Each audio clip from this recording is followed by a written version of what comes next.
It's a question from the WhatsApp. My name is Habibullah. I am from Tajikistan. Please tell me, when a person dies, is it allowed to read the Quran for the dead or not?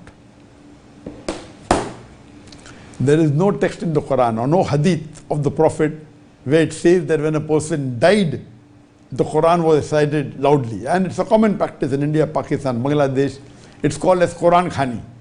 That when the person dies, they gather a few friends, or they call a hafiz or call a maulana from the mosque, and they rattle at 100 miles per hour, and they call Quran Khwani. There is no such concept in the Quran or the hadith whenever someone died that the Prophet or the Sahaba, they read the Quran. This is totally wrong. And what a Prophet said, the Quran was not revealed to be recited after a person is dead. When he's alive, he's not reading. When he's dead, you want to do Quran Khwani.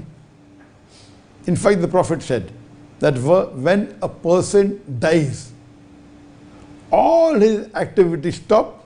The only thing that continues is, that is sawab jariya, is the wealth he has spent in the way of Allah subhanahu wa ta'ala.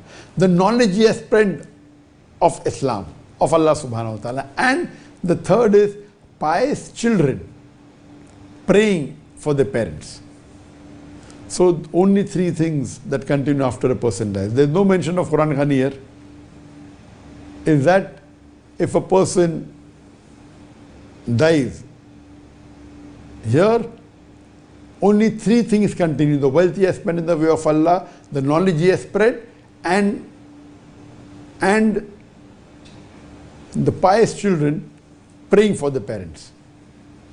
So what here you should see to it, that you have children that are pious, make them more Islamic, and ask them to pray for you, so that inshallah it will be sawab jariya.